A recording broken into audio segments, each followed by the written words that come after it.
नमस्ते, this is Akanksha Rosy and welcome back to my channel. मेरी last video में मैंने वासा यानी जिसे कि हम अड़ूसा भी कहते हैं, उसके रस, गुण, वीर्य, विपाक तथा उसके कर्म के बारे में मैंने आपको अच्छे तरीके से बता दिया था और साथ ही उसके एक योग यानी कि वासा अवलेख किस प्रकार से हम बना सकते हैं, इसकी विधि भी मैंने आपको भली प्रकार बताती थी। मेरी लास्ट वीडियो में मैंने आपको ये भी बताया था कि एक अच्छी औषधि के गुण क्या क्या होते हैं, जिसमें से एक गुण ये था कि बहुकल्पम यानी कि उसकी हम बहुत प्रकार से कल्पनाएं कर सकें। और वासा के बारे में मैंने आपको ये बताया था कि वासा अवलेख के साथ साथ मैं आपको वासा ग्रैन्यूल्स और वासा सिरप भी बनाना बताऊंगी। तो आज चलिए इस वीडियो में जानते हैं कि वासा ग्रैन्यूल्स कैसे बनाए जा सकते हैं और हमने उसे कैसे बनाया। तो लेट्स गेट स्टार्टेड। तो जैसा कि आपने पिछली वीडियो में भी देखा था, हमने सबसे पहले वासा को एक अच्छे और स्वच्छ स्थान से एकत्रित करके रख लिया। उसके बाद उसकी पत्तियों को और डंठलों को तोड़कर अलग करके रख लिया एक जगह। उसके बाद डंठल और पत्तियों दोनों को ही हमने अच्छे प्रकार से धो लिया ताकि उसमें किसी भी तरीके की कोई भी गंदगी ना रह जाए। उसके बाद हमने पत्तियों को काट लिया और डंठलों को कूटने के बाद एक जगह पत्तियों और डंठलों को मिलाकर रख दिया। उसके बाद जिस प्रकार हमने पिछली वीडियो में क्वाथ निर्माण किया था, उसी प्रकार से हम क्वाथ का निर्माण करेंगे। क्योंकि हमने ज़्यादा मात्रा में पत्तियाँ तोड़ी थी, इसलिए हमारे पास जो अंत में क्वाथ आना था वो 16 लीटर क्वाथ बचना था। हमने इसमें फ़िलहाल 8 किलो वासा और उसके साथ में 64 लीटर पानी ऐड किया था, क्योंकि हमें 2-3 कल्पनाएं बनानी थी। उसके बाद हमने एक मॉर्फिन का कपड़ा लिया, उसे 2 परत तह करके भगोने के ऊपर इस प्रकार से बांध दिया। उसके बाद उसमें हमने जो क्वाथ हमें मिला उसमें से हमने कल्क और स्वरस को अलग करके रख लिया, जैसे कि आप वीडियो में देख सकते हैं। क्योंकि क्वाथ बहुत गर्म था, इसलिए हमने उसे एक पकड़ की सहायता से निचोड़ा। ध्यान रहे ये गर्म ही हो तभी हमें निचोड़ लेना है, नहीं तो फिर स्वरस इजीली निकलेगा नहीं। तो इस प्रकार से हमने निकाल के रख लिया और उसके बाद हमने 16 लीटर क्वाथ में से 660 ml क्वाथ निकाल लिया, जैसा कि आप देख सकते हैं। और इसमें हमने 1 किलो चीनी ऐड कर दी और इसे मीडियम फ्लेम पे पकाना स्टार्ट कर देंगे। ध्यान रहे अगर बहुत ज़्यादा फ्लेम हो गया तो ये खरपाक हो जाएगा यानी जल जाएगा, और अगर बहुत लो रहा तो बहुत ज़्यादा टाइम लगेगा, अच्छे से पाक भी नहीं हो पाएगा। अगर हमारे पास स्टील का बर्तन है तो हमें उसे लगातार चलाते रहना है, और वैसे भी हम इसे लगातार ही चलाते रहते हैं, पर स्टील का अगर बर्तन है तो हमें ज़्यादा ध्यान रखना है। इसे हम लगातार चलाते रहेंगे, इससे ये सतह पे पकड़ेगा नहीं और जलने की संभावना कम रहेगी। जैसे कि हमने अवलेख कल्पना में 2 तार आने तक इसे पकाया था, उसी प्रकार से हम यहाँ पे भी पाक करेंगे, लेकिन जब तक कि इसमें 3 तार न बनने लगे हमें तब तक इसका पाक करना है। इसमें 1 तार तो बहुत जल्दी आ जाता है, पर 2 तार और 3 तार आने में काफ़ी समय लग जाता है। तो इसे बनाने के लिए हमें काफ़ी ज़्यादा पेशेंस चाहिए। जैसे हम पिछली वीडियो में परीक्षा कर रहे थे अवलेख की, उसी प्रकार से यहाँ पे भी हम परीक्षा करते रहेंगे। थोड़ा सा एक बूंद लेकर हम देखेंगे कि कितना तार बन गया। तो अभी हमने देखा कि 1 तार तक बन गया है, 2 से 3 तार तक आने लगा है। इसी प्रकार से हम परीक्षा कर लिया करेंगे थोड़ी थोड़ी देर पे, जब तक कि तार ना बनने लगे। 1 तार आने के बाद 5-5 मिनट पर देखें।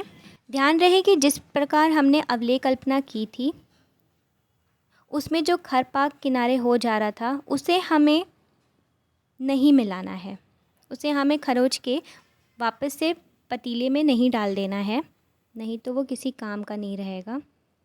हम बार बार थोड़ा सा एक आध बूंद गिरा के पानी में डालकर देखते रहेंगे कि वो डूब जा रहा है कि नहीं, और डूबने के बाद अगर वो फैल रहा है तो नहीं हुआ है, और अगर नहीं फैल रहा है तो हो गया है।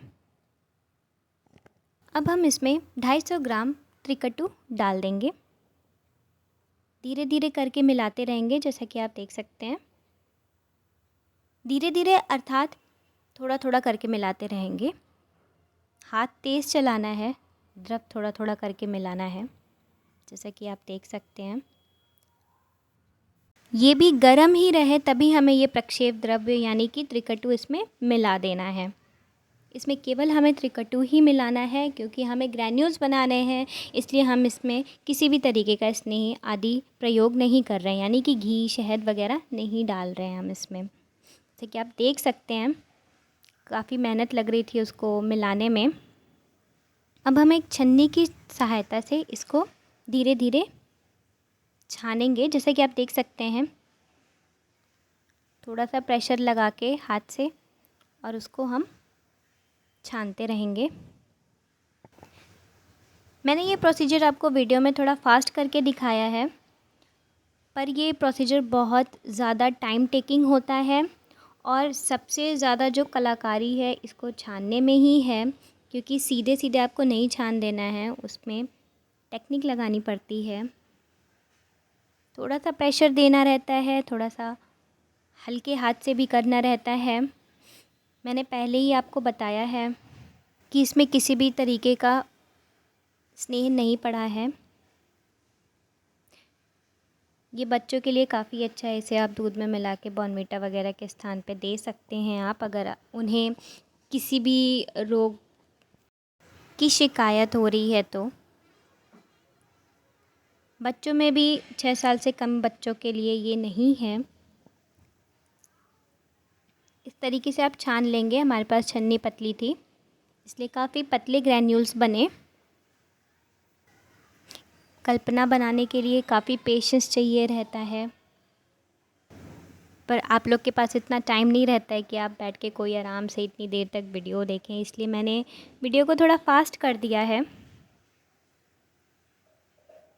और जैसा कि आप देख सकते हैं, ये हमारा ग्रैन्यूल्स बनकर बिल्कुल तैयार है। दिस इज़ आवर वासा ग्रैन्यूल्स। अगर फ़ायदा देखा जाए तो सबसे ज़्यादा फ़ायदेमंद होता है स्वरस, क्योंकि उसमें अन्य कोई भी द्रव्य नहीं मिला हुआ होता है। तो इससे जो उस द्रव्य की यानी कि उस औषधि की जो गुणवत्ता होती है वही सीधे हमें मिल जाती है। तो इस प्रकार से अगर हम देखें तो स्वरस सबसे ज़्यादा फ़ायदेमंद है। फिर उसके बाद सिरप, क्योंकि उसमें केवल एक ही द्रव्य मिल रहा है यानी कि चीनी, फिर अवलेह और फिर जाके ग्रैन्यूल्स। तो द्रव्यों के हिसाब से उसकी गुणवत्ता में चेंजेस आने लगते हैं। तो इस प्रकार से हमने वासा ग्रैन्यूल्स बनाए। इसी प्रकार से हम और भी औषधियों को एकत्रित करके उनका स्वरस निकाल के फिर अवलेह बनाकर ग्रैन्यूल्स बना सकते हैं। क्योंकि हमारे पास जो छन्नी थी वो काफ़ी पतली थी, इसलिए जो हमें ग्रैन्यूल्स मिले वो काफ़ी फाइन थे। जिन रोगों में वासा अवलेह का प्रयोग बताया गया है, उन रोगों में वासा ग्रैन्यूल्स का भी हम भली प्रकार से यूज़ कर सकते हैं। बस इसको यूज़ करने का तरीका थोड़ा सा डिफरेंट है।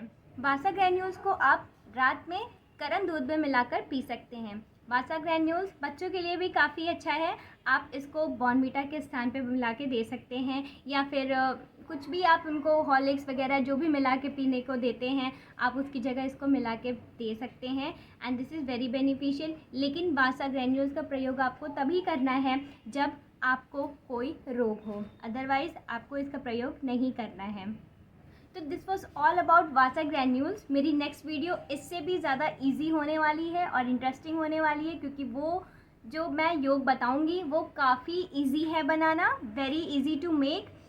बस आपको शुरुआती चीज़ें वही करनी होगी, जो हमें लास्ट में करना है वो काफ़ी ईजी है। तो आई होप आपको ये वीडियो पसंद आई, और जो मैं नेक्स्ट वीडियो अपलोड करूँगी वो भी आपको पसंद आएगी, और प्लीज़ उसे भी ज़रूर देखिएगा। अगर आपने मेरा चैनल सब्सक्राइब नहीं किया है अभी तक तो अभी जाकर कर दे, और बेल आइकन को प्रेस करना बिल्कुल मत भूलिएगा। Thank you so much.